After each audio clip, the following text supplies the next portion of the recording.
Alors bonjour à tous ceux qui sont présents dans cet amphithéâtre et puis à tous ceux qui sont derrière leur écran. Nous sommes très contents de reprendre ce cycle de conférences. C'est le 3e cycle donc, que nous faisons. Ce cycle de conférences, la santé sexuelle pour tous. Et aujourd'hui, nous allons aborder un sujet fondamental qui est la question de l'éthique et de la spiritualité dans la santé sexuelle. Avant de commencer cette conférence, nous attendons donc Emmanuel Pierrat qui est dans un taxi et qui arrive tout de suite. Donc on voulait juste présenter le prix de la chaire UNESCO Santé sexuelle et droits humains. Nous en sommes au 3e prix. Donc si j'arrive à passer la diapo, voilà. Ce 3e prix donc va être lancé. Donc c'est une info pour vous qui êtes ici et puis pour tous ceux qui sont derrière leur écran. Le thème qui a été retenu cette année est donc, concerne des projets qui sont en cours ou des projets réalisés. Donc vous pouvez proposer des projets pour avoir ce prix, pour concourir. Les outils éducatifs à la santé sexuelle et aux droits humains. Donc c'est un prix qui est vraiment orienté cette année sur les outils, sur l'éducation sexuelle. Le prix va être ouvert donc il est ouvert à partir du 14 décembre. Et les projets sont recevables donc à l'adresse qui est ici et qu'on pourra vous redonner jusqu'au 14 avril 2019. Ce prix sera remis aux lauréats à la prochaine conférence qui aura lieu le 24 mai 2019, la prochaine grande conférence qui aura lieu ici dans cet amphi.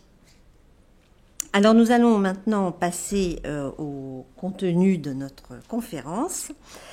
Et pour éclairer donc ce lien fondamental entre l'éthique, la spiritualité et la santé sexuelle, c'est un sujet très large et tout à fait passionnant. Nous avons donc plusieurs intervenants de renom. Alors je vais commencer par Francine Charrois, qui est donc au bout de la table et qui est éthicienne. Virginie Larousse, qui est à côté de moi, donc qui est la rédactrice éditoriale, la rédactrice en chef du Monde des religions. Vous avez effectivement Emmanuel Pierrat qui vient d'arriver, donc qui est avocat et qui est au bout de la table. Merci Emmanuel de ta présence. Et Thierry Troussier, donc que vous connaissez, qui va aussi intervenir. Donc notre cycle est en partenariat, comme vous le savez, avec la Fondation Paris Diderot, le laboratoire Vivelscare, que nous présenterons tout à l'heure et que nous remercions vivement. Nous sommes aussi en lien direct avec le Monde des religions qui nous a soutenus dans cette conférence. Alors, on va partager la conférence en 3 parties. Donc, il y aura à chaque fois une intervention sur chaque partie une intervention de chacun de nos conférenciers. Et nous allons commencer donc par la première partie. Excusez-moi, voilà. Qui va concerner le dogme.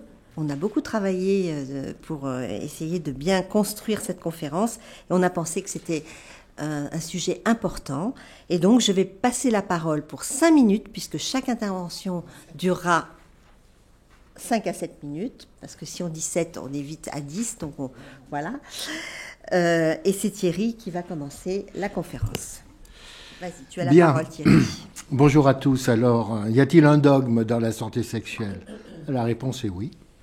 Donc, je vais exposer le cadre sur lequel, après, chacun va intervenir en fonction de sa posture. Alors, selon la Constitution de l'Organisation mondiale de la santé est un état complet de bien-être physique, mental, social et ne consiste pas seulement en une absence de maladie ou d'infirmité, vous connaissez, et représente l'un des droits fondamentaux de tout être humain, quelle que soit sa race, sa religion, ses opinions politiques, sa condition économique ou sociale. C'est un dogme inscrit au préambule de la Constitution de l'OMS signée en 1946, rentrée en vigueur en 1948, et à notre Constitution aussi en 1946, n'a pas été modifiée depuis. Elle implique la satisfaction de tous les besoins fondamentaux de la personne, qu'ils soient affectifs, sanitaires, nutritionnels, sociaux ou culturels. Selon l'OMS, en 2006, la santé sexuelle se définit comme un état de bien-être dans la dimension physique, expression des besoins, dans la dimension sociale ou relationnelle, la demande exprimée de ses besoins, dimension mentale, la réponse consciente ou inconsciente à nos besoins. Et la dimension émotionnelle qui est le vecteur entre ces différentes dimensions liées à la sexualité, dont la complexité est un sentiment bien connu de nous tous, qui est l'amour. La santé sexuelle, ce n'est donc pas une approche de la sexualité par la santé. Ce n'est pas non plus une approche de la santé par les pathologies. Ce n'est pas la médicalisation de la sexualité. La santé sexuelle, c'est beaucoup plus qu'un acte physique. C'est aussi l'interaction de la sexualité avec les autres dimensions que je vous ai citées. De façon similaire, je propose une définition de la santé spirituelle comme un acte relevant de la dimension mentale, mais aussi c'est un acte culturel, moins qu'on puisse dire, social, émotionnel, qui peut s'exprimer aussi au travers des dimensions physiques. Qu'est-ce qui relie en fait donc la santé sexuelle et cette proposition de santé spirituelle, si ce n'est la conjugaison, donc comme vous venez de voir, de ces 4 dimensions, de la dimension émotionnelle qui est au centre et de la notion d'amour. L'amour est une expression d'un dogme, enfin l'amour est-elle l'expression d'un dogme universel pour tous, tautologie, un besoin fondamental. Alors je me suis appuyé sur le banquet de Platon, que beaucoup d'entre nous connaissent, qui nous aide à comprendre les différents aspects de l'amour tel qu'il était compris au temps de la Grèce antique, dont certains s'appliquent encore de nos jours. Alors l'amour profane et l'amour sacré, c'est un discours de Phèdre et de Pausanias au début du banquet, qui distingue d'une part un éros primordial et un éros de 3e génération parmi les dieux, et qui va donc opposer l'amour profane et l'amour sacré. Je ne vais pas le développer parce que ce sera l'objet de notre 3e conférence.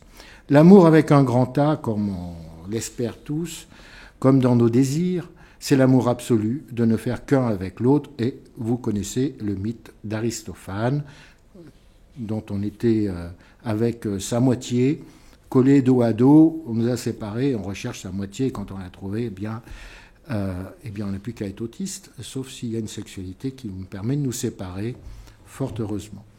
L'amour tel qu'il est, et non pas tel qu'on voudrait qu'il soit, c'est l'amour décrit par Socrate, cet amour toujours incomplet, toujours dans le manque, c'est l'amour de la solitude et toujours dans l'incertitude qui nous voue, soit au malheur, Schopenhauer, soit aux religions et aux dogmes.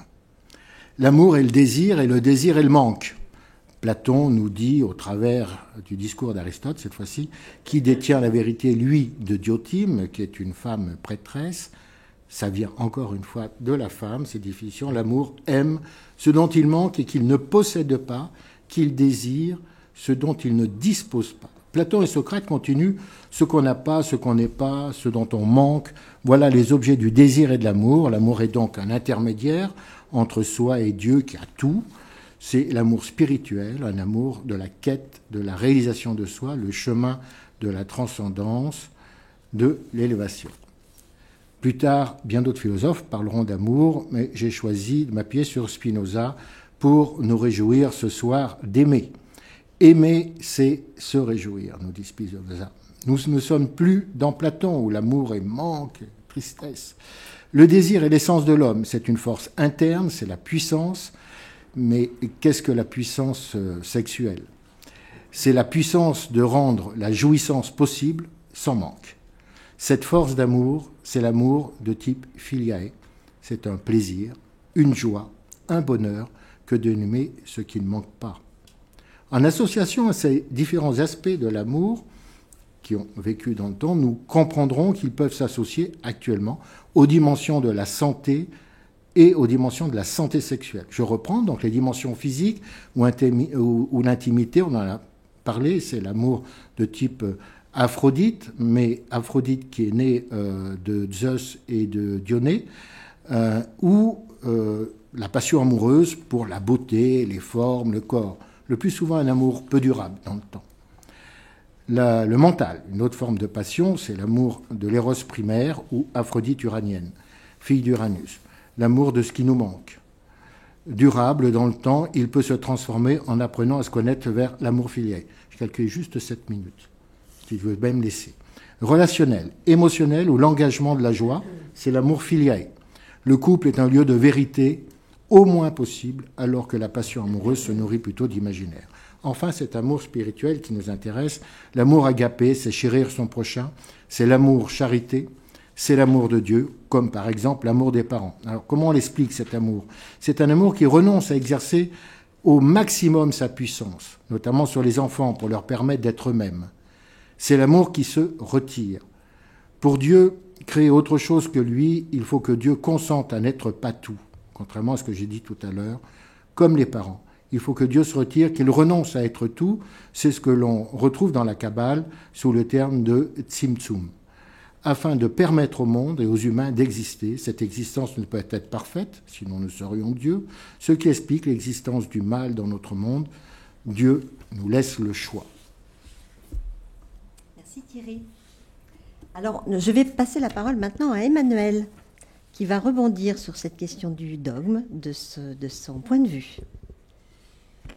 Parfait, merci, bonsoir. Merci Joël, bonsoir à tous. Pardon, je suis arrivé juste à temps, mais j'avais envoyé un petit message pour prévenir que les avocats sont toujours en retard et après très bavards. Donc, je vais essayer de me tenir au 5 à 7, ce que je trouve une expression toujours amusante quand on parle d'une conférence sur sexualité et droits humains. Donc, pour vous donner peut-être un point de vue d'avocat et d'écrivain, mais surtout d'avocat ce soir, sur le dogme, sur le droit, sur la santé sexuelle et comment on peut mixer tout ça. D'abord, il faut rappeler quand même que le sexe et la loi forment un très vieux couple. C'est un couple qui remonte au décalogue et qui est un couple qui marche toujours. Le législateur s'est toujours préoccupé des mœurs, s'est toujours préoccupé de la sexualité, non pas nécessairement au sens de la sexualité en tant que telle, mais s'est préoccupé de démographie, de bonnes mœurs, ce qui veut dire par définition qu'il y a beaucoup de mauvaises mœurs, ou par en creux, s'est toujours intéressé à cette question. Ça donne l'impression, quand on fait une lecture rapide, le rapport entre sexualité et dogme et droit, d'être quelque chose avec des sinusoïdales. Je prends un ou deux exemples. Il y a la majorité sexuelle au début du Premier Empire, c'est 11 ans.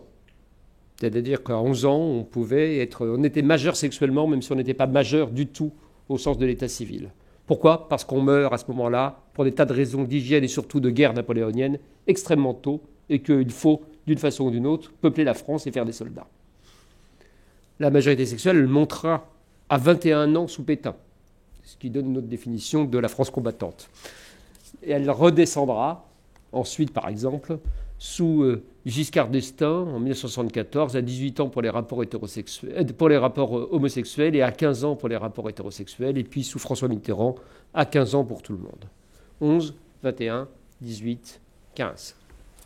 Si je prends un autre phénomène, juste un autre, l'homosexualité, jusque dans les années 80, est quelque chose de réprouvé, globalement, par la loi, par le code pénal, pas officiellement, mais par tout un tas de contours qui fait que, globalement, les rapports homosexuels sont réprimés.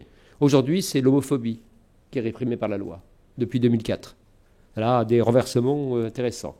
Pris comme ça donne l'impression d'être très erratique. Mais tout ça est soutenu en réalité par deux grandes tendances. La première, c'est l'histoire du droit, de la philosophie du droit. Le droit, ce sont des sédimentations arrivées successivement qui continuent, qui ne se succèdent pas, mais véritablement se mélangent. C'est, pour faire très vite, la République romaine qui a toujours place dans la société française et dans la loi républicaine aujourd'hui. République romaine, elle invente notamment, elle met fin à la loi du talion, qu'elle remplace par une vengeance contrôlée qu'on appellera la justice avec la collectivité des magistrats. Elle invente le dommage et intérêt, quelque chose qui fonctionne encore aujourd'hui et qui est inscrit dans le code pénal pour réparer les outrages sexistes, par exemple, de la loi Schiappa. Donc, elle invente des tas de choses que vous connaissez. Si vous avez votre passeport sur vous, vous pouvez regarder, vous avez dessus des symboles qui viennent de la République romaine, des faisceaux de licteurs qui servaient à celui qui était chargé d'exécuter une décision de justice, de pouvoir, une fois qu'il avait essayé avec le symbole du pouvoir de la faire exécuter, il pouvait libérer les roseaux qui entouraient la Francisque et trancher celui qui s'opposait à la décision de justice. Et ce symbole, vous l'avez aujourd'hui sur votre passeport de l'Union européenne, un symbole de la République romaine, de la même façon qu'on utilise les symboles d'Osiris, la balance, qui juge les âmes, toujours dans les palais de justice les plus modernes qu'on construit. Je peux continuer longtemps, mais pour vous dire qu'il y a une juxtaposition entre cela, le droit canon, ce qu'on appellera à un moment le droit naturel, l'idée rousseauiste sur laquelle il faut passer par une autre forme de dogme, et puis le positivisme, pour faire simple, qui est globalement la tendance dominante, pour faire très très simple, depuis 2 siècles. Tout ça en matière de sexualité, c'est chahuté, juxtaposé, et ajouté à un autre phénomène, si on prend simplement les 30 dernières années, qui sont 3 tendances qui ont successivement donné le dogme ou le là en matière de sexualité.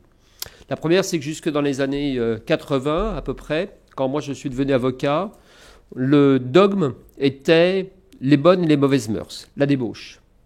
Ce qui était réprimé, c'était considéré comme de la débauche, comme quelque chose qui était de la sexualité gratuite, autre que reproductive.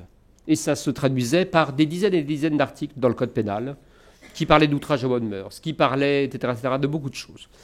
À partir des années 90, on prend en compte un autre critère qui est celui du consentement et qui se traduit par l'adoption d'un nouveau code pénal en 1993 qui change totalement tout le vocabulaire sur la sexualité. Il ne change pas le meurtre, il ne change pas le vol, il change les notions d'outrage aux bonnes mœurs par le message de caractère pornographique, il change des tas d'agressions sexuelles qui prennent un nouvel nom. Il y a tout le corpus sexuelo-juridique change de nom.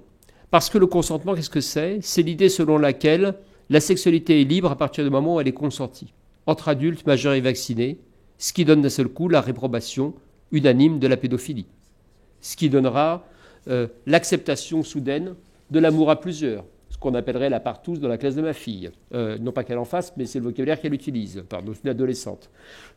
C'est l'acceptation de l'homosexualité, qui jusque-là est réprouvée.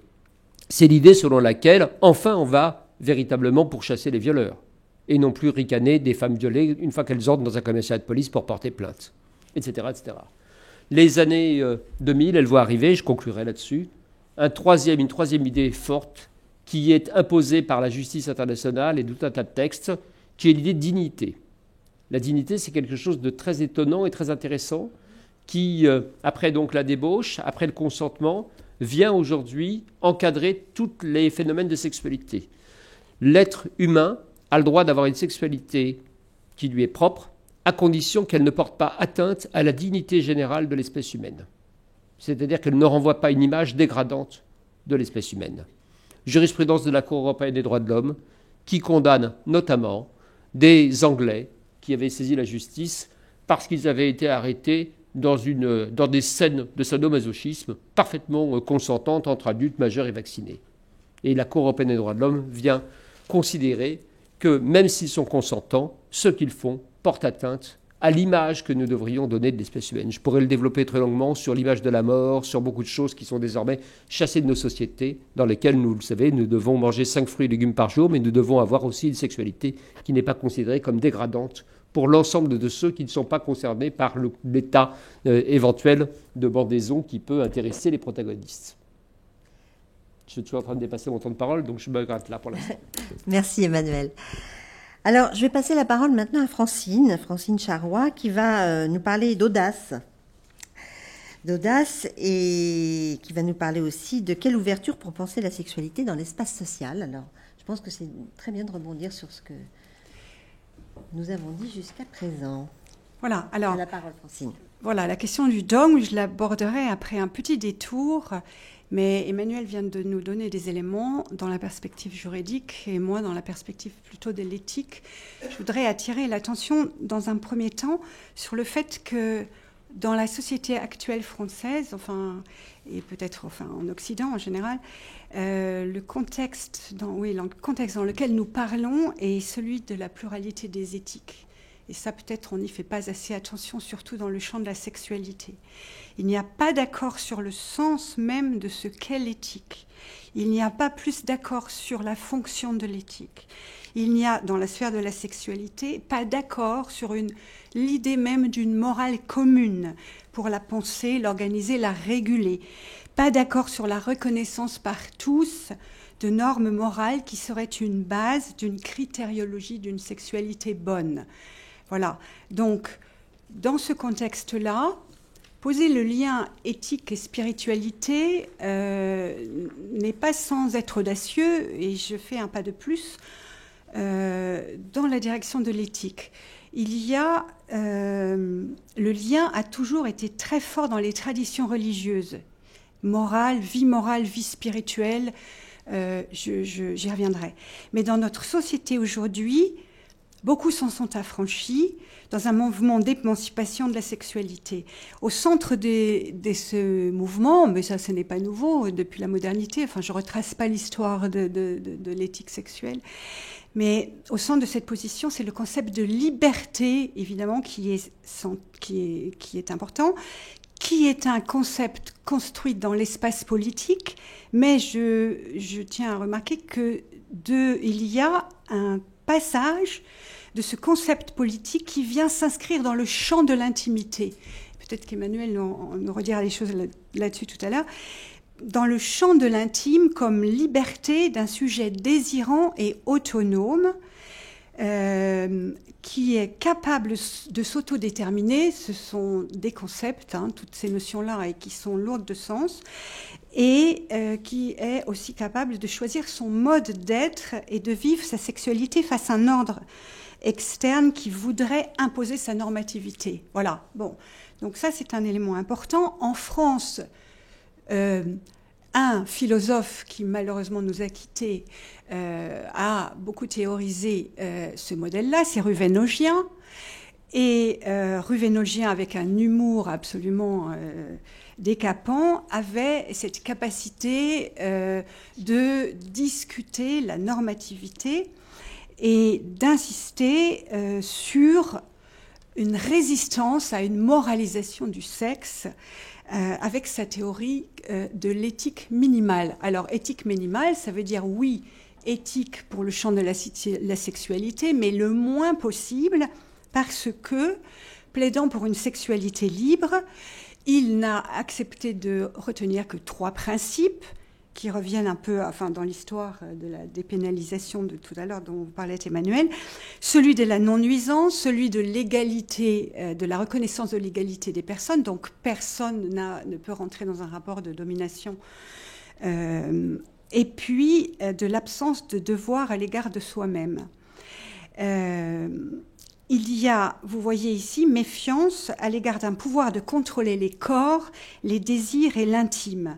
Alors, c'est un modèle d'éthique centré sur l'homme, le sujet désirant, qui n'a pas de finalité, qui encourage, par exemple, les mouvements, qui ont fait naître les mouvements en Suisse, surtout en France, je ne sais pas, de dépénalisation de l'inceste, par exemple.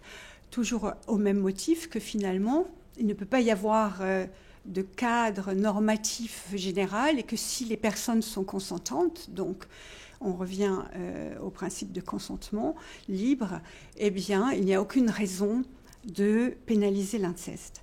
Bien, à ce modèle libéral en France s'oppose un modèle dit républicain. Je vais être assez rapide, mais c'est quand même important dans le débat français. Parce que le modèle d'éthique républicain, qui reconnaît tout à fait comme principe ou comme concept fondamental la liberté, l'autonomie, l'autodétermination, eh bien, il y a l'idée que le sujet est citoyen dans une société déjà organisée sur le plan de la sexualité. Alors, ouvrir à la spiritualité dans ces débats-là, c'est étonnant parce que ces modèles ont mis à distance les modèles de spiritualité religieuse. Et bien sûr, quand on entend spiritualité, on entend très vite religion. Alors, qu'est-ce que ça dénote de l'ouvrir d'ouvrir l'éthique sexuelle à la dimension spirituelle? Eh bien, ça dénote, pour moi, dans un premier temps, une dimension de critique par rapport à des éthiques qui ne seraient que rationalistes, c'est-à-dire vraiment qui ne sont que dans un modèle, un usage de la raison argumentative. je dépasse mon temps. Dans le christianisme, je fais des pas de géant, je vais trop vite, mais ce que je voulais dire, c'est qu'on est dans un modèle qui ne va pas s'inscrire que sur l'idée d'un sujet autonome et libre, surtout dans le catholicisme. Ça ne veut pas dire que l'autonomie du sujet n'a pas été intégrée, mais nous allons rentrer dans une relation qui va être constitutive de l'interprétation et de la personne et de sa sexualité, qui va toujours veiller à articuler deux dimensions, celle du visible et celle de l'invisible. Alors, le dogme, je vais très vite, le dogme dans cette dimension-là, on le met toujours du côté d'un énoncé qui serait une loi à laquelle on doit obéissance absolue. Le dogme dans la religion chrétienne, dans les religions chrétiennes, ce sont des énoncés de foi qui disent à un moment historique donné ce qu'est ou ce que peut être, ce qui se manifeste de Dieu dans l'histoire et ne peut absolument pas servir en éthique d'injonction ou d'obligation morale. Là, il y a un court-circuit que je n'ai pas le temps de développer, mais qui me paraît très important. Peut-être tout à l'heure. Merci Francine. Donc, je vais passer la parole à Virginie, donc, qui va, elle aussi, nous donner son point de vue sur la question du dogme. Alors, tout d'abord, merci beaucoup à la chaire UNESCO Santé sexuelle et droits humains de m'avoir invitée. Et désolée, j'ai la voix un peu abîmée, donc j'espère que ce sera quand même pas trop désagréable pour vous. Alors tout d'abord, pour commencer, il a été soulevé plusieurs concepts depuis le début de la soirée, en particulier ceux de spiritualité, de dogme et de religion. Et donc j'aurais voulu juste apporter, quelques précisions sur ces concepts pour éclairer un peu le sujet, puisque souvent, là, il est question donc dans cette partie de parler du dogme, comment faire avec le dogme en santé sexuelle. Comme le disait Francine, le dogme concerne directement relié aux religions, tandis que la spiritualité n'est pas forcément dogmatique en tant que telle. C'est pour ça qu'une définition me semble importante. Alors, qu'est-ce qu'on entend par spiritualité ? Donc, ce terme vient du latin spiritus, qui veut dire esprit, et la spiritualité, c'est donc avoir une vie de l'esprit, tout ce qui a trait à l'éveil de l'esprit, et en particulier tout ce qui permet d'apporter du sens à son existence et d'apaiser les questionnements métaphysiques qui taraudent l'être humain depuis la nuit des temps. D'où est-ce qu'on vient, puis pourquoi y a-t-il quelque chose plutôt que rien, et que se passe-t-il donc en particulier après la mort. Donc religion et spiritualité peuvent bien sûr renvoyer à des concepts assez proches de croyances, mais la religion, pour sa part, a une étymologie très différente, le terme religion, étymologie d'ailleurs très discutée. Selon la théorie la plus communément admise, on dit que le mot religion vient du latin religare, qui signifie relier. Donc relier à quoi ? Eh bien relier soit à la transcendance, qu'on peut appeler le divin, ou dans d'autres cultures, en tout cas quelque chose qui est relié au sacré, soit également de manière verticale, là cette fois, de manière horizontale, pardon, on remarquera que la religion sécrète du lien social et qu'à ce titre, elle participe évidemment, comme on le remarque beaucoup à l'heure actuelle, de manière déterminante à l'identité des peuples ou des cultures. Donc la religion, contrairement à la spiritualité, sous-tend une dimension sociologique importante, une dimension communautaire, voire politique, et se trouve associée à quelque chose d'institutionnalisé et de dogmatique, avec évidemment dans les religions l'importance des lois et des rites qui sont très importants. La spiritualité, elle, renvoie à un cheminement beaucoup plus personnel, à une quête finalement intime, qu'une religion, bien sûr, que la pratique d'une religion peut tout à fait permettre d'explorer, mais qu'à contrario, on peut tout à fait, par exemple, être spirituel sans se rattacher à une religion en particulier. Et on entend beaucoup parler ces dernières années, en particulier de spiritualité laïque, même si le mot n'est pas très joli à mon sens. Mais en tout cas, on peut tout à fait être spirituel sans adhérer à une religion, de la même manière qu'on peut tout à fait être religieux sans être spirituel pour autant. C'est-à-dire qu'on peut entendre religion au sens de rite. Être religieux, c'est manger d'une manière particulière, c'est respecter des rites particuliers. sans pour autant avoir un questionnement métaphysique. Donc c'est pour ça que, voilà, je trouve autant la religion a un aspect qui peut être très dogmatique, autant la spiritualité est beaucoup plus libre. Et comme je vais essayer de le montrer, évidemment, ça a un impact sur la conception de la sexualité. Alors, que disent en particulier les religions, évidemment à grands traits, sur la sexualité, puisque évidemment elle n'emploie pas le terme de santé sexuelle qui a été forgé par le docteur Thierry Troussier. Santé spirituelle. Voilà, santé sexuelle, santé spirituelle. Alors c'est vrai qu'entre les invitations à la chasteté, l'obsession de la pureté qui revient souvent dans les textes sacrés, tout ce qui concerne les tabous, les mutilations génitales, on peut vite avoir l'impression que les religions haïssent le sexe.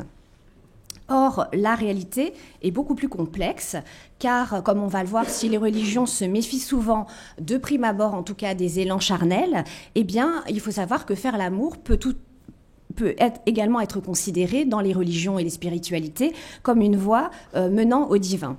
Donc là, la sexualité est appréhendée de manière très ambivalente dans les religions. Elle est tantôt honnie, tantôt glorifiée, et donc ça rend l'approche du sujet évidemment assez difficile. C'est une gageure, effectivement, parce que, comme vous l'imaginez, les traditions religieuses déjà sont très diverses entre elles, que du judaïsme à l'islam, en passant par le taoïsme ou l'hindouisme, vous imaginez que ces traditions ne disent pas forcément la même chose, et qu'au sein même d'une tradition religieuse en particulier, eh bien, les interprétations, les enseignements peuvent différer. C'est pourquoi, par exemple, le bouddhisme indien est extrêmement différent du bouddhisme chinois. Néanmoins, on peut mettre en avant quelques idées forces du discours que les religions tiennent sur la sexualité. Et pour ce faire, j'aimerais faire un petit retour en arrière de quelques millénaires, mais rassurez-vous, Joël, rien de très long, pour vous dire que si le sentiment qui domine à l'heure actuelle est que religion et sexualité ne font pas bon ménage ensemble, en tout cas pas toujours, eh bien, il n'en était pas de même dans la religion des Mésopotamiens, qui occupaient donc l'Irak actuel. Pour eux, rien n'était plus naturel que la sexualité, sur laquelle ils portaient un regard totalement décomplexé et même amusé. Dans la célèbre épopée de Gilgamesh que vous connaissez sans doute, qui est une des plus anciennes œuvres littéraires de l'humanité, qui a été rédigée à peu près vers 1800 avant notre ère, eh bien c'est intéressant de constater que c'est une prostituée, la bien nommée La Joyeuse, qui va civiliser un des protagonistes, Enkidu, en le faisant passer de l'état de bête à l'état d'homme par son art de l'amour. Par ailleurs, vous connaissez sans doute également la déesse Inanna, qui a été appelée plus tard Ishtar, qui est la divinité féminine la plus importante du panthéon mésopotamien et qui règne sur l'amour. Mais attention, ici, il ne s'agit pas du tout d'amour platonique. C'est une déesse qui est totalement torride, insatiable dans ses ébats, et qui n'hésite pas à harceler sexuellement les mortels comme les immortels, à travers de propos extrêmement explicites que je glisserai dans les actes du colloque. Donc c'est un fait. Quelques secondes encore. Voilà. C'est un fait que les humains ont très rapidement compris que la sexualité faisait tourner les têtes, mais qu'elle fait aussi tourner le monde. Et le Kama Sutra, à ce titre, est très éclairant, puisqu'il a cette phrase que je trouve vraiment intéressante. L'homme, au cours des 100 années de sa vie, doit poursuivre successivement 3 buts sans que l'un nuise à l'autre. Dans l'enfance, on doit s'appliquer à l'acquisition du savoir. L'érotisme est prédominant dans l'âge adulte. Dans la vieillesse, on se consacre à la pratique de la vertu et à la recherche spirituelle. Pourtant, j'en terminerai là-dessus, c'est vrai que rapidement, les religions ont cherché à réguler les élans charnels dans le but de finalement assurer la régulation de la société. Vous connaissez évidemment, je ne vais pas rentrer sur la tradition juive et l'islam qui portent effectivement un regard très ambivalent sur les religions. Et juste pour dire également rapidement que contrairement à une idée reçue, on n'est pas forcément mieux loti dans les religions non monothéistes, qui portent elles aussi un regard tout de même très ambivalent sur la sexualité, en particulier le bouddhisme. Et donc, j'y reviendrai tout à l'heure. De l'extérieur, ce qu'on peut dire, pour résumer, c'est que les religions portent sur la sexualité un regard très ambivalent, marqué très souvent du sceau de la défiance, mais pas exclusivement. J'y reviendrai dans la dernière partie de la conférence. Eh bien, merci pour cette première partie. Nous avons tenu les temps. Donc, je voulais juste terminer cette première partie par une phrase de Voltaire. Moins de dogmes, moins de disputes, moins de malheurs. Je pense qu'on peut y réfléchir en ce moment. Alors, donc nous allons, et c'était donc sur le traité de la tolérance, donc on va justement partir sur cette notion maintenant, donc cette notion de tolérance qui nous a semblé aussi absolument indispensable d'aborder dans cette conférence. Juste pour dire que le mot tolérance vient du latin tolerantia, qui est la constance à supporter. Et donc dans la tolérance, il y a une notion d'endurance et de patience, et surtout d'admettre quelque chose que l'on n'approuve pas. Et ça, je trouve ça extrêmement intéressant, parce que c'est vraiment la tolérance, une révolution intérieure et un travail sur le dépassement de nos propres limites. Je vais donc repasser la parole à Francine, qui va, elle, nous parler de la tolérance comme un support pour trouver un consensus. Alors la tolérance, effectivement, je la mettrais du côté, quand on vient d'entendre là, la capacité d'admettre quelque chose auquel on n'adhère pas. D'abord du côté, dans le contexte de ce pluralisme éthique, d'une attitude, du côté d'une attitude.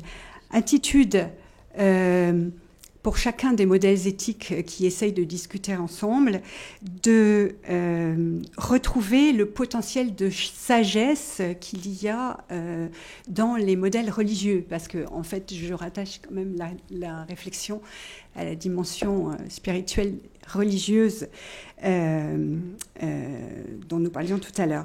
Alors, retrouver le potentiel, c'est-à-dire le potentiel de sagesse de ces religions, c'est-à-dire en fait les voir dans une autre perspective, les regarder que celle d'un corpus, enfin de religions qui n'ont qu'un corpus de lois auxquelles chacun doit obéir pour être membre d'une communauté.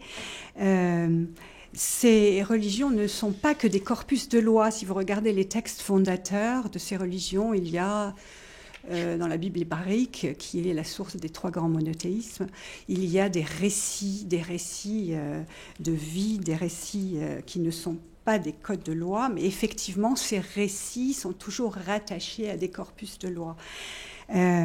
Donc, regarder ces traditions morales religieuses qui nous ont précédés, oui, comme des traditions qui ont eu des capacités à former des sujets moraux, et surtout à travailler autour de la question d'une interprétation fondamentale de la vie humaine, de la condition humaine incarnée, voilà, avec tous les problèmes que ça pose. Au niveau d'une tolérance du côté de ces religions-là, je noterais juste que ça bouge un peu du côté des catholiques, ce qui n'est pas forcément évident à percevoir, mais qu'il y a aujourd'hui, dans un des derniers textes importants du pape François, le pape François a fait pour la première fois dans ce type d'écrit une autocritique des formations des sujets jusque-là croyants à la vie sexuelle et a reconnu effectivement qu'il ne fallait pas prendre la place de la conscience, il ne fallait pas qu'un magistère se substitue à la conscience, et d'autre part, il fallait être capable d'inventer des nouvelles pratiques d'accueil pour toutes les personnes qui vivent en dehors des clous. Bon, maintenant, pour moi, le modèle, donc deuxième élément pour réfléchir sur la tolérance, c'est un nouveau modèle de la raison éthique qui s'appelle la raison communicationnelle. Et je pense que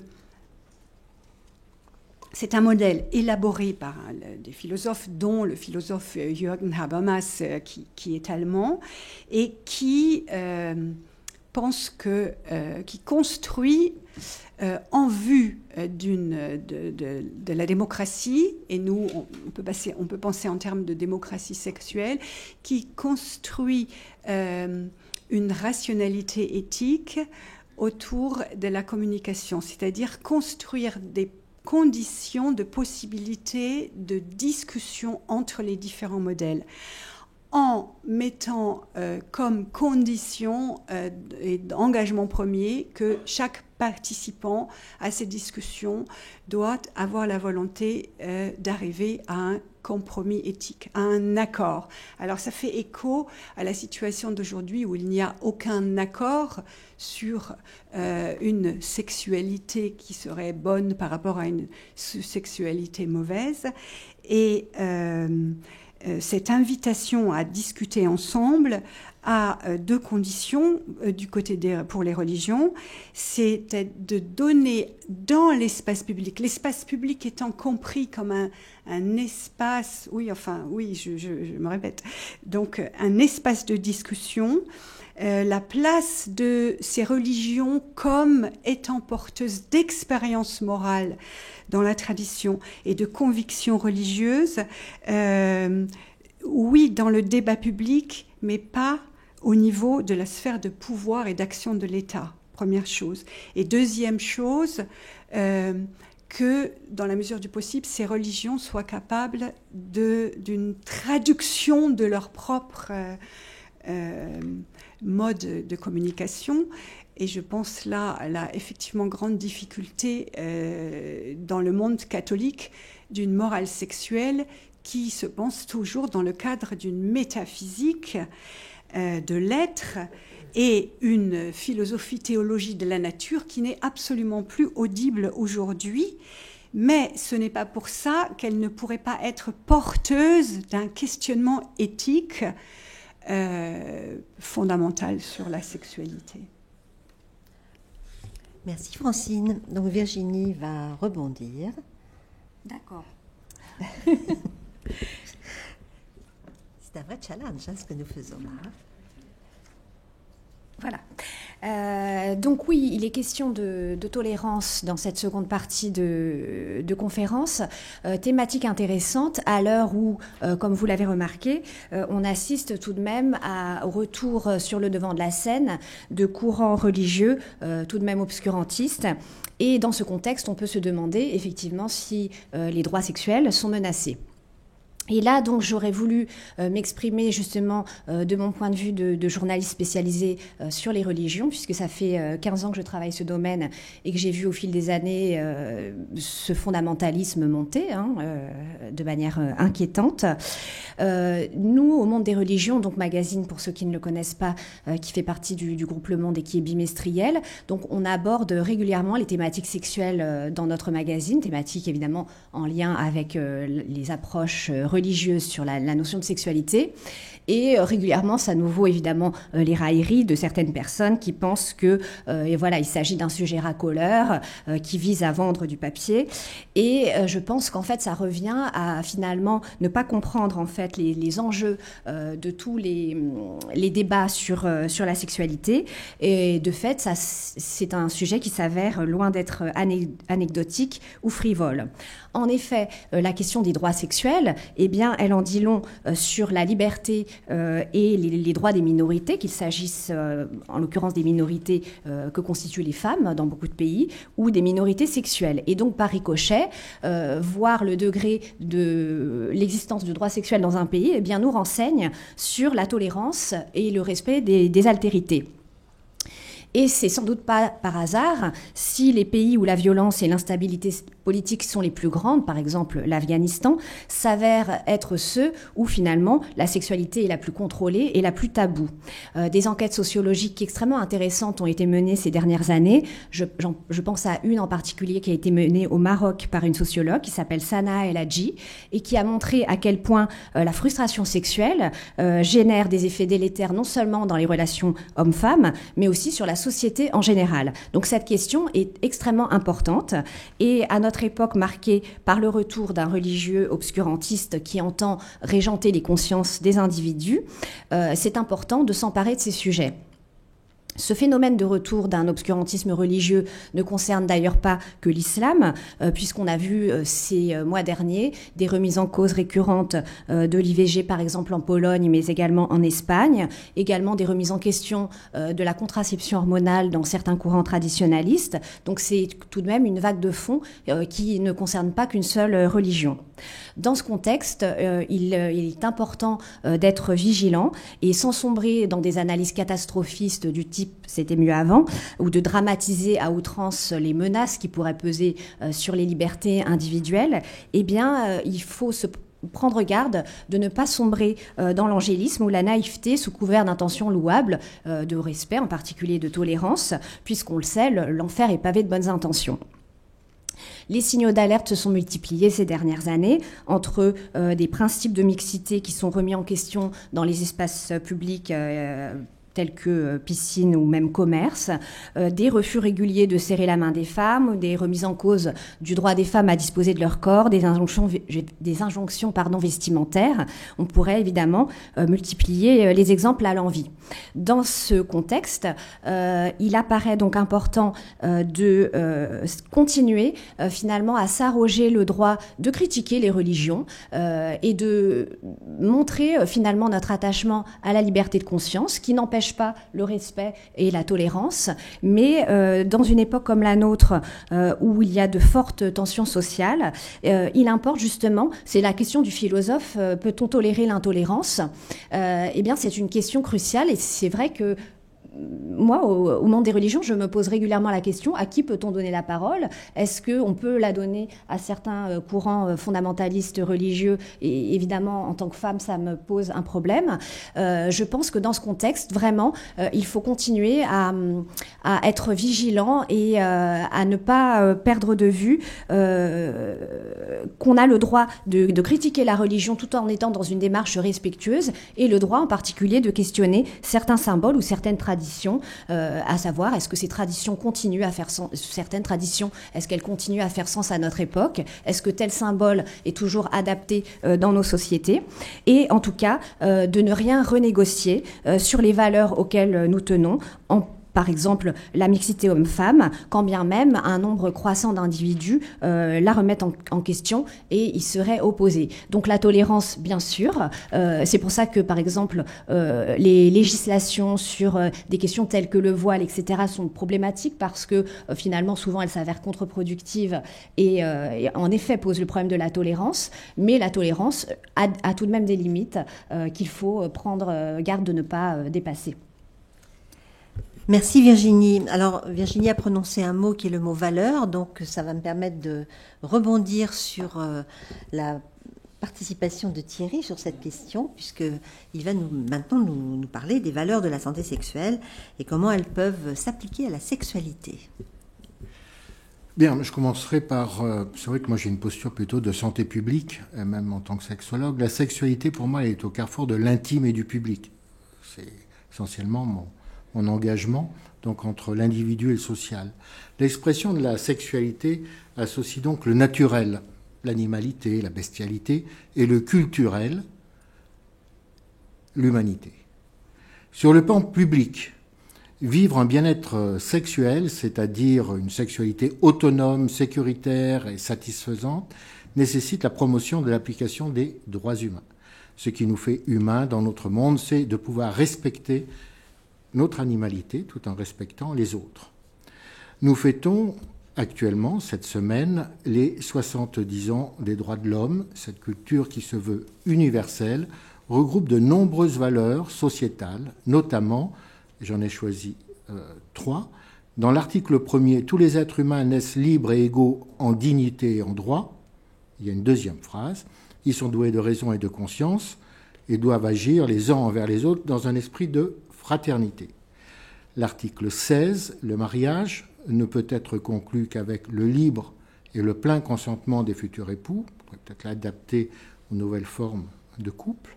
Et l'article 26, l'éducation doit viser au plein épanouissement de la personnalité humaine et au renforcement du respect des droits de l'homme et des libertés fondamentales.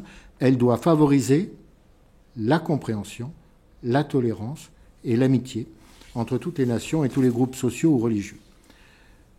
Ça, c'est le plan public. Sur le plan individuel, ce qui nous fait humains dans notre monde, c'est de pouvoir vivre notre animalité, comme je vous l'ai dit, tout en respectant les autres, mais aussi en s'humanisant et en cherchant notre voie sur notre chemin de vie.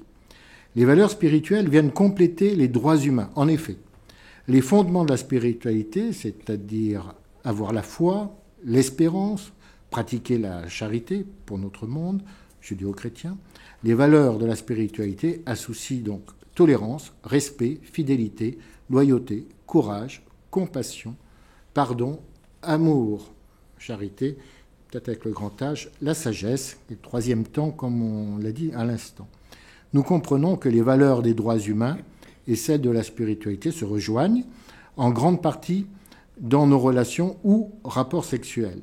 Elles nous permettent de mieux communiquer avec l'autre, de mieux comprendre l'autre dans sa différence et de mieux s'exprimer dans toutes les dimensions de sa sexualité en se sentant respecté, compris, aimé pour ce que l'on est et non pas ce que l'autre voudrait que l'on soit.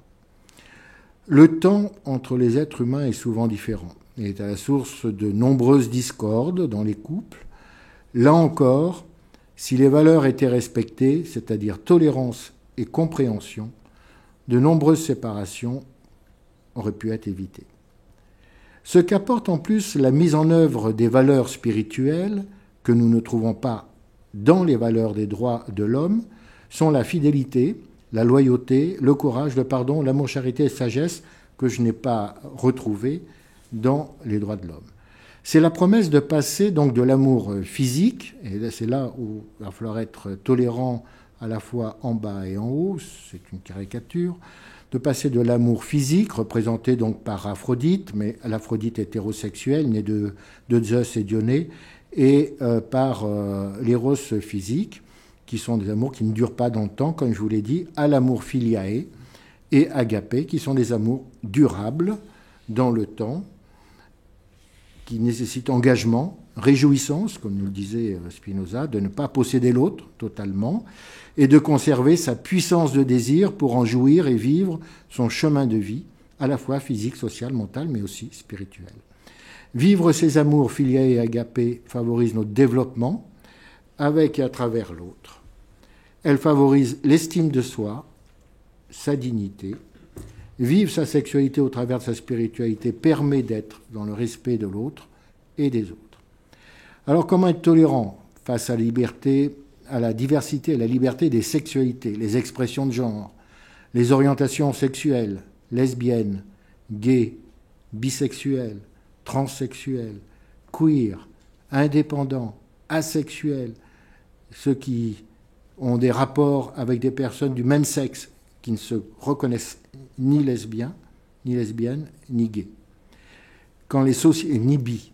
Quand les représentations, quand les sociétés, les cultures et les religions et les médias influencent nos représentations, soit en négatif, en associant ce que je viens de vous dire, donc le genre et l'orientation au harcèlement, au viol, aux infections sexuellement transmissibles, au VIH, et c'est ce qui nous avait donné l'envie avec Joël d'organiser ce cycle de conférences, trouver d'autres solutions que celles simplement des promesses médicales par rapport au VIH, grossesse précoce, non désirée, et donc influence aussi en positif, ce qui est les fondements du couple, de la société, de l'affiliation, des préventions diversifiées par rapport à la contraception et par rapport à la prévention du VIH et des IST, pour un bien-être, une satisfaction, un plaisir lié à la sexualité. La réponse est simple. Seule l'éducation de l'être humain peut compléter ce que la nature lui a offert. Cette éducation, nous le comprenons, se trouve à la fois sous la responsabilité de l'État, il faut qu'il joue son rôle, éducation formelle, notamment dans le cadre scolaire, et éducation aux droits de l'homme, pas seulement éducation biologique de la sexualité, et sous la responsabilité des parents, des familles, de leur communauté. C'est ce qu'on appellera l'éducation informelle, et notamment l'éducation aux valeurs spirituelles. Nous avons encore beaucoup de chemin à parcourir, surtout cette semaine, nous l'avons vu, et puis ces 4 dernières semaines, pour que ces valeurs soient appliquées, pas seulement dans la sexualité, mais dans nos expressions de vie quotidienne. Je ne suis pas sûr que si on se mettait autour de la table, les différents États signeraient aujourd'hui les droits de l'homme, tels qu'ils sont écrits. Et c'est bien triste d'en apercevoir les difficultés qu'on a à communiquer entre nos différents États. Donc encore beaucoup de chemin à parcourir pour permettre à chacun d'entre nous et nos peuples de vivre pleinement dans un bien-être autonome, sécuritaire et satisfaisant. Eh bien, merci Thierry, tu as bien tenu ton temps et je vais passer la parole à Emmanuel qui va pouvoir rebondir sur tout cela. Très bien. Et qui démarre son chronomètre pour être sûr de ne pas se faire gendarmer. Tolérance et droits humains, m'avait-on plus ou moins attribué. J'ai écouté très attentivement mes comparses et camarades. Il y a beaucoup de chemin qui a été fait, mais beaucoup de chemin qui reste à faire sur la prise en compte des droits humains dans la sexualité, du point de vue du juriste que je suis. Juste pour mémoire, on a l'impression que l'égalité a été acquise de longue date entre les hommes et les femmes. Je ne parle même pas d'avant MeToo ou d'apost-MeToo, mais de la législation. Pour mémoire, ce n'est qu'à partir de 1970 qu'a été arrêté ce qui s'appelait l'excuse pénale de cocuage. Je vous explique ce que c'est. Les femmes ont le droit de voter, donc depuis, heureusement, quelques décennies. Mais jusqu'en 1970, un mari trompé qui abattait sa femme dans le lit conjugal, qui la tuait avec l'amant, bénéficiait automatiquement devant une cour d'assises d'un acquittement grâce à une excuse pénale qui était inscrite dans le code. Ça ne marchait pas si la femme tuait son mari volage, avec une maîtresse ou avec un amant, peu importe. Ça ne marchait pas si c'était ailleurs que dans le lit conjugal. Et ce qui était formidable, c'est que le jury ne pouvait rendre qu'un verdict d'acquittement, en raison de cette disposition totalement, c'est même plus anachronique, c'est amphigorique qui figurait dans le code. Ça n'est qu'en 1974 qu'on a fait sauter ce texte et donner une apparente égalité quand même en droit aux hommes et aux femmes.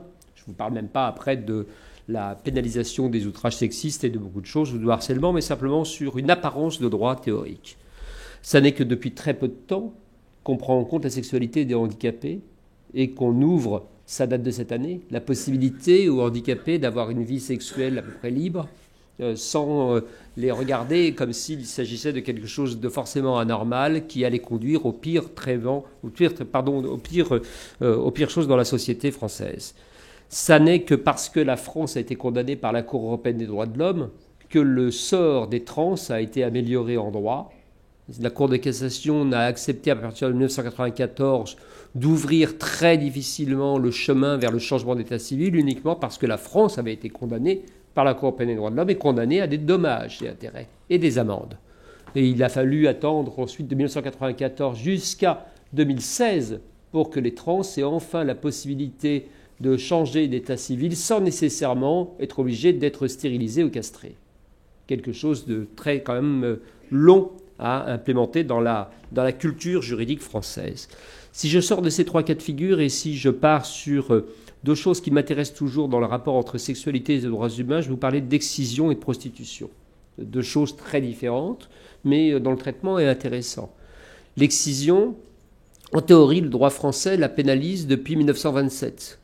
Seulement en Afrique équatoriale française, dans un décret, et pas ailleurs. Et c'est uniquement parce qu'il y avait une première jurisprudence et un très vieux texte qui pénalise l'excision. C'est un texte éthiopien du XVIe siècle et que d'un seul coup, un gouverneur s'est piqué d'appliquer auprès d'un certain nombre de tribus, d'ethnies, ce texte, ainsi que la France coloniale a circonscrit à un endroit très spécifique l'interdiction de l'excision, sans pour autant l'appliquer. Ça n'est qu'à partir de 1970 qu'on a vu les tribunaux s'intéresser à l'excision uniquement parce que 3 petites filles sont mortes des suites de ce qu'elles avaient subi. Et là, on s'est peut-être dit qu'on pouvait ranger l'excision dans le cadre des violences entraînant la mort de façon involontaire. Et aujourd'hui, nous sommes enfin arrivés à un stade où on juge et on pénalise sans pour autant avoir fait rentrer l'excision en tant que telle comme un délit ou comme un crime dans le code pénal, dans une chose assez mal comprise de ce que peut être le rapport à la République et tout un tas d'autres choses qui m'intéressent.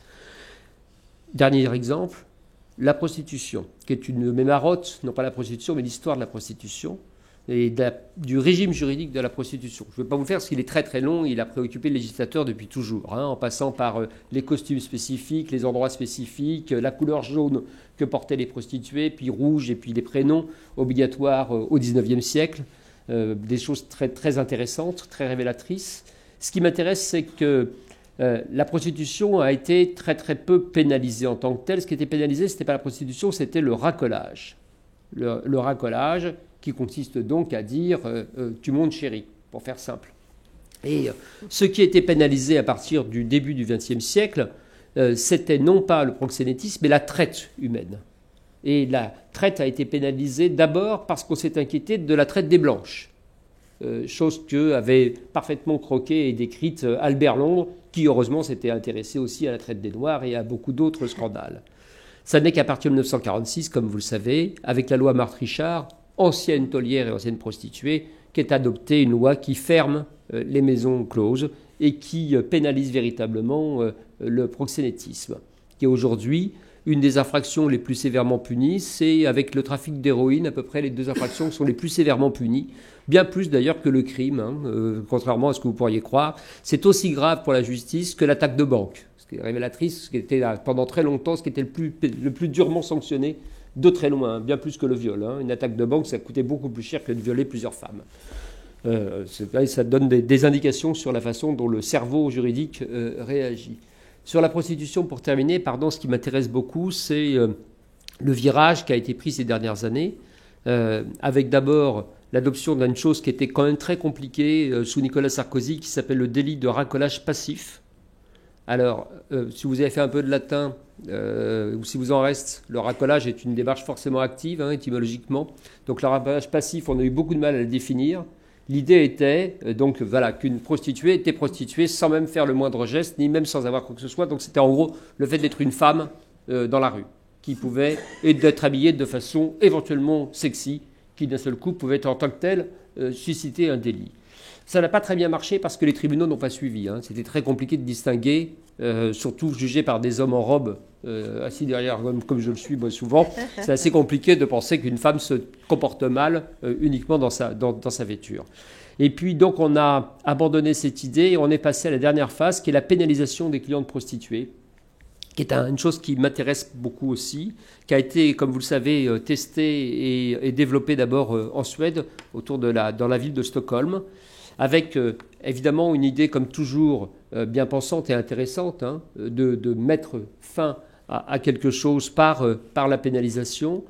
Des résultats qui laissent très perplexes, 3 ans après l'instauration en France. En Suède, comme en France, ça s'est passé par un terre-plein vide des centres-villes, les prostituées reculant encore plus géographiquement et allant dans des zones de plus en plus insalubres et de plus en plus lointaines. Et surtout, ce qui est intéressant, c'est que depuis 3 ans que la loi française pénalise les clientes prostituées, je terminerai sur ça, il n'y a eu que 300 infractions constatées.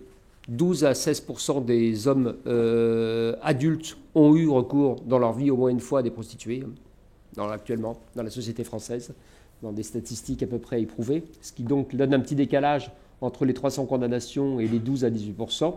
Ce qui m'intéresse beaucoup, c'est qu'aujourd'hui, presque unanimement dénoncé par les associations de lutte de prostituées et de défense des prostituées ou contre le proxénétisme, c'est que cette loi permet aux utilisateurs, aux clients, entre guillemets, de négocier à la baisse le tarif des prostituées au motif qu'ils risquent désormais une amende et que tout cela coûte très cher donc dans le budget du client.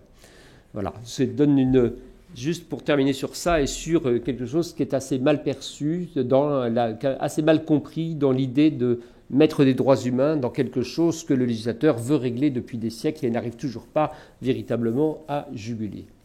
J'ai dit. Merci. J'étais très long, mais voilà. Alors, pour terminer juste cette partie sur la tolérance, Vladimir Jankélévitch, que j'aime beaucoup, la tolérance est un moment provisoire. Elle permet à ceux qui ne s'aiment pas de se supporter mutuellement en attendant de pouvoir s'aimer. Alors nous allons passer maintenant à la 3e partie, donc qui est celle de l'articulation entre le profane et le sacré. Alors j'ai recherché un petit peu aussi l'étymologie du mot sacré en particulier, et il y a 2 étymologies. Sacer qui vient de sensio, qui a à voir avec l'inviolable et l'interdiction, mais aussi hieros en grec. Et ce hieros, ça a à voir avec des rites, en particulier des rites sacrificiels, des entrailles offertes. Et de l'autre côté, on a aussi une autre origine, agnos, qui veut dire pur, chaste, non souillé, comme l'agneau dont le mot, effectivement, agnos est issu. Donc, du côté du Sacer, eh bien, nous sommes du côté de l'agneau blanc. Du côté du profane, on est plutôt du côté de l'ignorance, du non-initié, et c'est à ce titre que je vais passer la parole à nouveau à Emmanuel. Bien. Merci. Ah, voilà, ça y est. Je savais qu'on allait me censurer parce que je déborde et je dépasse le temps qui m'est imparti. Si tu peux tenir ton temps, je vais tâcher d'être beaucoup plus rapide et de regagner du temps. Merci Joël. On m'a chargé dans le déroulé, dans la préparation de cette conférence, de vous parler de la loi et les lois. Alors, la loi et les lois veut dire pour moi, effectivement, la loi au sens de la loi sacrée, et puis les lois, la réalité profane, qui est celle de la justice des mœurs en France. La loi et les lois, en réalité, continuent de naviguer ensemble. Hein. J'évoquais tout à l'heure la robe que je porte. Ma robe est une robe de curé. La robe d'un avocat, la robe d'un magistrat sont des costumes religieux qui n'ont pas beaucoup bougé, qui portent toujours... D'ailleurs, c'est toujours fabriqué. Île de la Cité, là où j'achète mes robes, à la Maison Bosque, ils vendent également parce que c'est quand même à côté de Notre-Dame. Donc, ils font également l'évêque et les cardinaux. Donc, c'est assez stupéfiant comme maison de couture. Ils ne font que ça. Les magistrats, les avocats un peu chics et les ecclésiastiques chics, si je puis me permettre. Là, évidemment, de l'autre côté du boulevard du Palais, quand on avait encore le palais de justice en pleine activité, il a un peu déménagé. Il y avait 2 queues qui rentraient, une pour la Sainte-Chapelle et une pour le palais de justice. Le distinguo entre les deux est très difficile à faire. Il y a eu beaucoup de Japonais, je pense, qu'à la première chambre de la cour, qui ont admiré les vitraux de la salle d'audience, et beaucoup de loulous de banlieue qui attendaient d'être jugés dans la Sainte-Chapelle, parce que tout ça se ressemble beaucoup. Il y a toujours en Alsace-Lorraine, même si un procureur hier m'a juré que non, des crucifix chaque fois que je plaide en raison du concordat à Colmar, je suis toujours très gêné, ou très, etc. De la même façon que quand je plaidais pour Michel Houellebecq à Paris sur des propos sur l'islam, mon témoin Fernando Arrabal, qui avait été condamné sous Franco pour atteinte au Christ et au christianisme, s'était étonné qu'il y ait une femme voilée derrière le président qui a dû dire « c'est Marianne ». Donc les choses étaient assez complexes.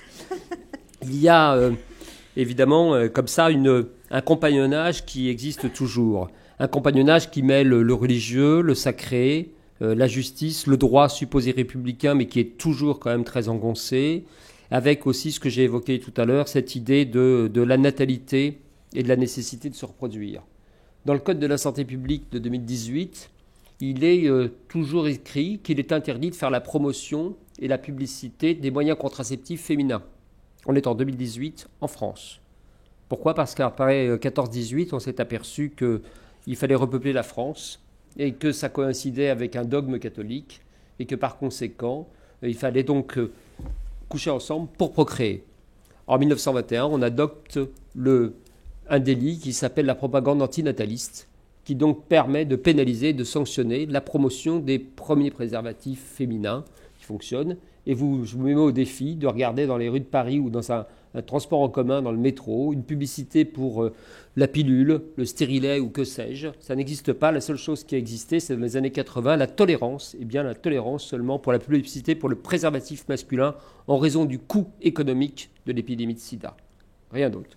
Le seul endroit où il est possible de faire la promotion d'un préservatif ou d'un moyen contraceptif, c'est, dit le Code de la santé publique, sur la notice qui est contenue dans la boîte qui contient le produit en lui-même. Ça va ? C'est-à-dire sur la notice d'utilisation.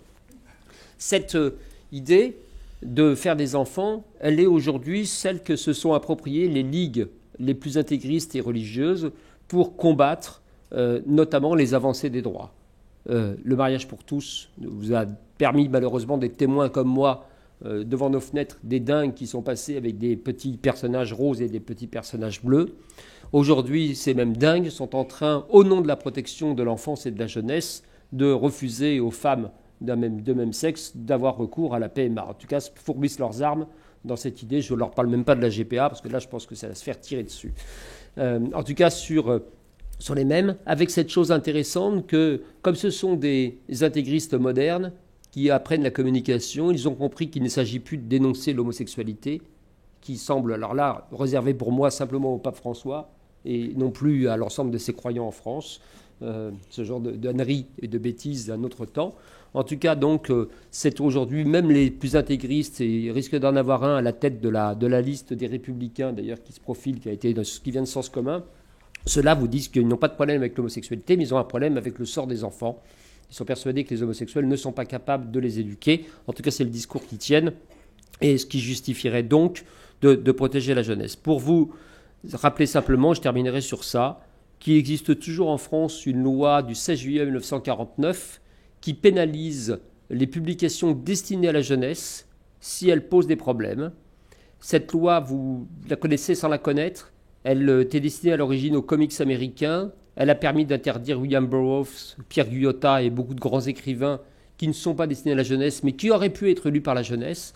Et cette loi, toujours intéressante, elle a une conception très judéo-chrétienne dans son libellé, puisqu'elle ne pénalise, elle ne sanctionne les livres racistes que depuis une vingtaine d'années. Ce qui la préoccupait jusqu'ici, c'était essentiellement les livres qui présentent sous un jour favorable la paresse, la lâcheté et la débauche. Voilà. Tout est dit, c'est une loi de la République qui est toujours en vigueur. Il y a une commission de censure au ministère de la Jeunesse qui examine les livres destinés à la jeunesse. Sa présidente m'a écrit l'autre jour pour la xème fois parce que je bataille beaucoup avec elle en me persuadant qu'elle n'avait pas un regard désapprobateur sur les livres pour la jeunesse. C'était à la suite de l'interdiction d'un livre cette année par une très belle maison d'édition jeunesse qui ne pose pas d'autre problème que d'avoir parlé de la sexualité des adolescents dans un livre destiné aux adolescents. Voilà. Donc il y a encore, sous une apparence, et je termine là-dessus, de lois républicaines et de profanes appliquées à la République, en réalité des réminiscences de beaucoup de choses très compliquées, depuis le natalisme jusqu'à la chrétienté, qui pour moi forment un bloc et un continuum. Merci Emmanuel. Donc la fonction érotique, Thierry, dans tout ça en 5 minutes. En 5 minutes. Bon, il faut que... Pour qu'on ait le temps après de pouvoir discuter. D'accord, ok. Alors, avant de passer sur la fonction érotique, il faut comprendre les deux pôles dans lesquels cette fonction érotique va fonctionner. Et ces deux pôles sont basés sur nos croyances, de nos peurs et de nos désirs.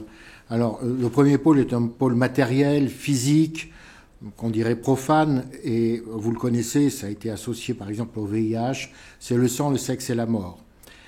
C'est un pôle où on retrouve la cruauté, la bestialité, l'animalité, la partie physique de l'être humain. Et puis vous avez un pôle qui est spirituel, qui est sacré, on l'a entendu, c'est plutôt la vie, l'âme, l'amour, qui nie la mort, cette fois-ci, contrairement au précédent, la paix, la solidarité. Et il existe une influence réciproque entre ces deux pôles. Et la santé spirituelle nous permet de regarder au-delà du plan matériel, à la recherche d'une harmonie du monde, en acceptant que les choses arrivent pour une raison extérieure. Comprendre que l'humain se construit entre ces deux pôles nécessite de maintenir un équilibre sain entre les deux, la partie matérielle, représentée donc, comme j'ai dit, par l'animalité, et puis la partie spirituelle. Ça peut être un moyen efficace pour nous d'être constamment capable de trouver de meilleures méthodes pour grandir en tant que personne et réfléchir sur notre vie au quotidien. 2 exemples dans le Cantique des Cantiques, et on va parler donc d'érotisme. L'acte d'amour sexuel doit, de par sa nature même, être joyeux, sans contrainte, vivant, paisible, inventif et plein de plaisirs particuliers que les amants ont appris par expérience à créer les uns pour les autres. Pour Thomas Merton, qui est un moine cistercien et prêtre catholique romain, qui écrit à propos de l'amour érotique désinhibé entre personnes mariées, l'union sexuelle bien comprise est une expression d'un amour personnel profond, est un moyen d'approfondir, de perfectionner et de sanctifier cet amour. Il dit que lorsque cet amour est pur, l'amour sexuel peut acquérir alors une qualité sacrée. Alors la sexualité peut-elle être sacrée, mais comment nos croyances peuvent spiritualiser cette sexualité ? Une de ces réponses, eh bien, c'est à ces 2 questions, se retrouve dans le concept d'érotisme. Alors le concept d'érotisme, on pourra en parler beaucoup, je vais me baser simplement sur essentiellement Georges Bataille, mais aussi Weber, pour en parler, mais on pourrait bien ouvrir ce concept. Le concept d'érotisme est au-delà de la santé reproductive, au-delà. C'est un en sachant que la santé reproductive est dans la partie matérielle de la sexualité, matérielle, physique, puisque c'est se reproduire. C'est un art qui se décline du physique, profane, au mental, spirituel, sacré, d'où la tolérance qu'il faut avoir à la fois de l'amour physique et de l'amour spirituel. Donc cet érotisme, décrit par Weber et Bataille, est décrit comme une force créative qui permet de faire des expériences sensuelles, du don de soi, de l'union complète à l'autre. Il existerait donc une continuité entre ces trois formes d'érotisme, l'érotisme du corps, c'est l'énergie sexuelle ou la pulsion sexuelle, la libido, cette énergie génitale qui est plutôt sous le nombril, volatile, pulsionnelle, animale, explosive, avec un plaisir intense que nous espérons tous pouvoir, mais qui peut être un obstacle ou un écueil pour un érotisme spirituel. La réponse pour dépasser cet obstacle et cet écueil est de prendre le chemin comme Oedipe et comme Ulysse. L'énergie sexuelle forme l'une des pierres angulaires du bonheur. Le comportement érotique est un art sacré d'initié. L'initiation peut se réaliser par l'éducation, nous le verrons tout à l'heure. La deuxième voie, c'est l'énergie relationnelle, c'est l'érotisme du lien, c'est aimer consciemment. Ce sont des sentiments complexes, intenses, affectueux pour le partenaire qui nous chemine petit à petit en se connaissant soi-même et en le connaissant vers un amour du divin que je vous ai décrit tout à l'heure. Enfin, l'énergie spirituelle ou l'érotisme spirituel est une union sacrée où on connaît l'extase et qui est représentée par l'amour du divin agapé. Alors, comment concilier ces deux pôles, qu'on pourrait dire le carré du sexe, qui est l'énergie physique, avec le cercle de l'esprit, qui est l'énergie spirituelle. Alors, l'énergie sexuelle, le premier carré, s'enflamme et s'épuise rapidement. Les hommes deviennent souvent indisponibles sur le plan, par exemple, émotionnel, physique. La période réfractaire après l'éjaculation, on voit que c'est un peu court. L'énergie sexuelle du cercle de l'esprit, que l'on dirait plutôt de genre féminin, qui peut nous abriter tous, eh bien elle est plus lente à monter, elle reste plus longtemps chaude, et donc il y a un temps qui est différent entre ces deux types d'énergie, et l'expérience sexuelle féminine est souvent chargée d'émotions et de sentimentalisme. Et donc nous voyons qu'à l'intérieur d'une même personne, qu'il soit homme ou qu'il soit femme, nous avons ces deux pôles, à la fois le carré du sexe physique et le cercle de l'esprit, qu'on pourrait dire le carré du sexe qui est caricaturellement plutôt masculin, le cercle de l'esprit est plutôt féminin, en sachant que chacun d'entre nous, et je l'assiste, qu'on soit homme ou soit femme, ont plus ou moins de masculin et de féminin, et beaucoup d'hommes ont beaucoup plus de féminin que certaines femmes.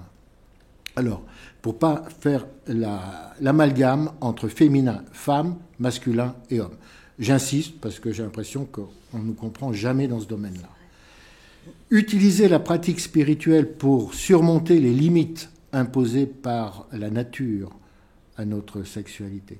Faire circuler les énergies de bas en haut pour celle qui est masculine, donc du plexus sacré, voire honteux, c'est comme ça qu'il s'appelle, vers le plexus solaire, émotionnel, puis le plexus cérébral, et pour l'énergie féminine, la faire circuler de haut en bas, et que l'on soit dans une relation homosexuelle ou dans une relation hétérosexuelle, c'est strictement identique, ces énergies circulent entre les deux êtres qui sont en lien. Chaque niveau est sexe positif et la vie affirmant les valeurs dans la guérison, et chaque type d'énergie sexuelle peut guérir au niveau physique, émotionnel, social ou mental.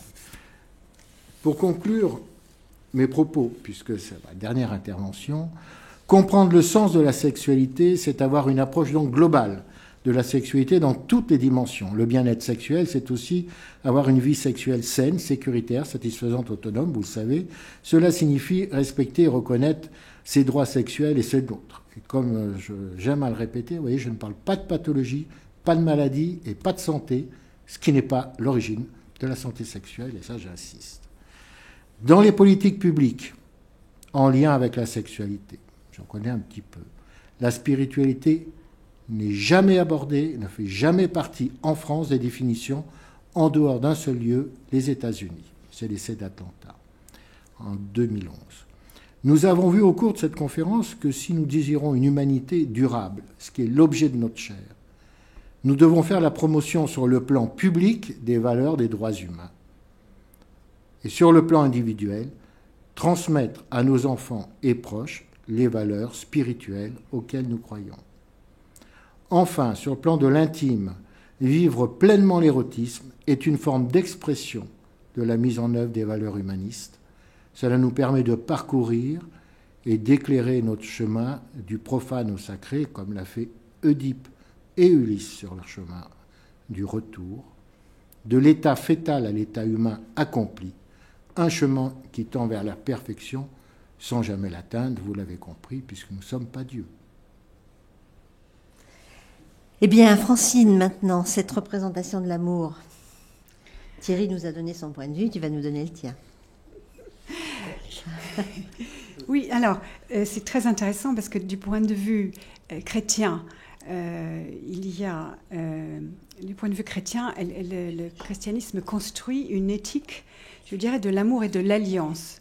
Donc l'attention est portée alors, sur les dimensions que Thierry a amenées, et il y a une compréhension de la sexualité dans sa totalité, dans sa globalité, et les modèles qui réfléchissent aujourd'hui reconnaissent 3 dimensions à la vie sexuelle, qui sont la dimension, je ne dis pas tout à fait comme Thierry, mais on retrouve quand même des éléments en commun, dimension érotique, dimension relationnelle et dimension procréative. Alors, le modèle catholique veut tenir impérativement les 3 dimensions. C'est-à-dire qu'une voilà, c'est une éthique qui est complètement axée sur l'alliance et l'amour. Je vais en développer un peu plus. Mais du coup, c'est une éthique qui ne sait que penser le mariage et les situations irrégulières. Et évidemment, le mariage hétérosexuel, mais je ne vais pas rentrer dans les argumentations. Construite sur une métaphysique qui a gardé une métaphysique de l'être avec les concepts de nature. Bien. Mais ce qui m'intéresse, moi, dans cette question sur le sacré et le profane, il y a un point très important, c'est que le christianisme, comme le judaïsme, je trouve, n'a jamais accepté de sacraliser le sexe, la sexualité. Alors, je reste dans le modèle catholique parce que c'est finalement celui qui donne le plus à ferrailler peut-être dans le monde public. Le protestantisme est beaucoup plus en phase avec le monde contemporain. Dans le catholicisme, eh bien, on donne, contrairement à tout ce qu'on entend, une valeur extrêmement haute à la sexualité et à la vie sexuelle. Mais évidemment, tant qu'elle est dans un cadre extrêmement clair de mariage hétérosexuel et ouvert à la procréation. Voilà, donc ne pas délier les 3 dimensions que j'ai énoncées, ça veut dire que pour être morale, authentiquement humaine, parce que la moralité a le sens de la vérité de la vie humaine, en fait, dans ce modèle, on ne peut pas délier ces 3 dimensions. Alors, donc, ça veut dire ouverture à la procréation, et vous voyez que dans les normes concrètes, les contraceptions artificielles chimiques sont exclues.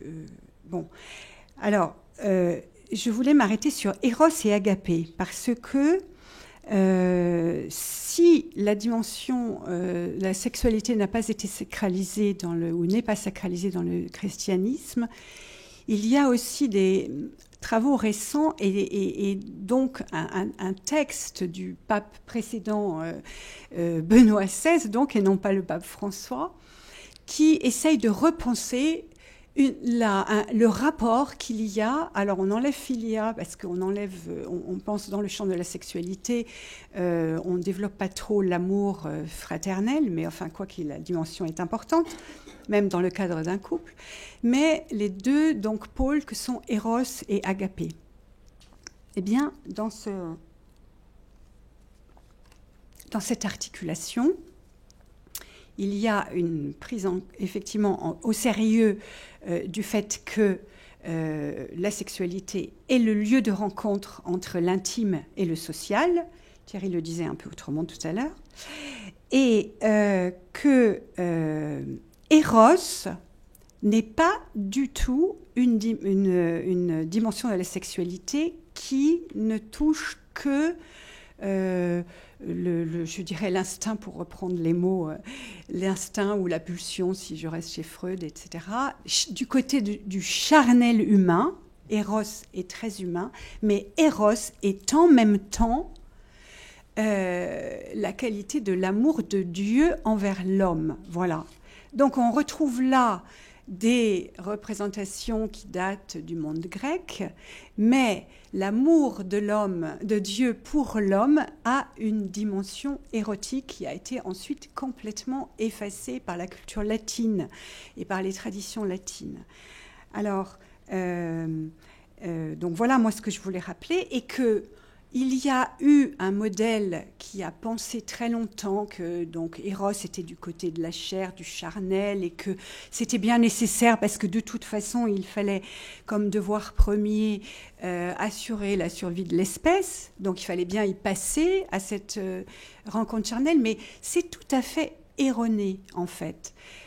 Vous trouvez de très beaux textes, c'est une tradition qui n'a absolument pas dissocié Eros d'Agapé en disant c'est l'Agapé qui va subsumer cette dimension érotique et qui va rendre beau et pur l'amour. La notion d'amour pur n'est pas recevable dans le christianisme. Ce sont des fantasmes de prêtres, et ça vraiment je tiens à le dire parce que vous n'êtes jamais à l'abri de nourrir votre névrose en utilisant le religieux. Bien, voilà. Et donc, Eros et Agapé s'articulent, s'unissent, donc c'est pensé dans un modèle effectivement où la notion d'unité, d'union, de communion travaille tout l'ensemble du modèle, mais évidemment il y a quand même, on pense toujours analogiquement la vie humaine et la vie divine, donc là la position est de dire que l'union parfaite d'Eros et d'Agapé n'est que dans la divinité, qu'en Dieu. Voilà. Je ne sais pas si j'ai encore du temps. Merci Francine. On va passer, donc pour terminer en beauté, la parole à Virginie. Tu veux Virginie que je mette la première image ? Pas tout de suite. Tu me dis alors. Voilà. Non, je vais commencer tout d'abord par quelques vers de poésie, puisque la poésie adoucit les mœurs et qu'on en a besoin. Cette fille dont le corps sentait bon, aimée le long du chemin, c'est une turquoise blanche que l'on abandonne après l'avoir trouvée. Son sourire brillait pour la foule de la taverne, mais du coin des yeux, elle ne parlait d'amour que pour moi. Alors vous allez penser que ces vers sont l'œuvre d'un poète qui fréquente des lieux licencieux ou de débauche, mais en fait ce sont les vers du 6e Dalai Lama, qui a vécu au XVIIe siècle et qui a défrayé la chronique par une vie peu classique. Cet homme a énormément regretté d'avoir été reconnu comme étant l'incarnation du Dalai Lama, puisqu'en fait il était plus enclin à la pratique du tir à l'arc qu'à l'étude des textes sacrés, et qu'il a menacé du coup de se suicider si on ne le laissait pas renoncer à ses vœux monastiques. Alors très sensuel, cet océan de sagesse, puisque c'est la définition du terme Dalai Lama, arborait donc cheveux longs, tunique de brocart luxueux et bijoux aristocratiques. Et surtout, il passait ses nuits dans les tavernes et les maisons privées à boire de l'alcool et à courtiser les jeunes femmes. C'est l'incarnation parfaite de ce que certaines traditions religieuses appellent la folle sagesse, qui excuse aussi bien des comportements. Et il a été surnommé à ce titre, beaucoup plus tard, à l'heure actuelle, le Lama Playboy. Et il est l'auteur de d'une belle œuvre, à vrai dire, que vous pouvez trouver dans un recueil qui s'appelle L'Abeille turquoise, qui est le titre d'un de ses poèmes, puisqu'il est donc l'auteur de nombreux poèmes amoureux et érotiques qui, à vrai dire, sont d'une belle sensibilité. Cette entrée en matière, donc pour montrer que si sexualité et religion font donc plus rarement bon ménage de prime abord, eh bien il existe des exceptions notables, ou au contraire faire l'amour, comme le disait donc ce 6e Dalai Lama, pour lui était vraiment une voie sacrée pour conduire au divin. Alors à ce sujet, il est intéressant de s'attarder également quelques minutes sur la statuaire érotique qui peuple certains temples hindous, et qui font pendant aux textes tels que le Kama Sutra dont je vous parlais tout à l'heure. Alors, est-ce qu'on peut diffuser donc les photos ? Donc, à Khajuraho, à Bhubaneswar ou à Konarak, la statuaire de certains temples bâtis au Moyen-Âge figure de nombreux couples d'amoureux. Bah oui. Parce que nous, on voit tout en plus. Si quelqu'un peut venir nous aider éventuellement. Là, plein écran. Là.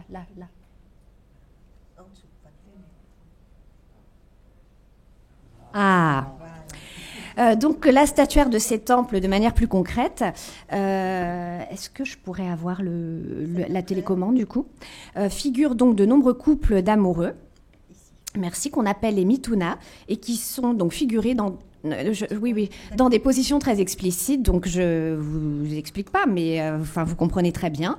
Donc position très explicite où l'on voit donc fellation, toutes sortes de coïts, avec également la participation parfois d'animaux, et donc une sexualité représentée sans tabou.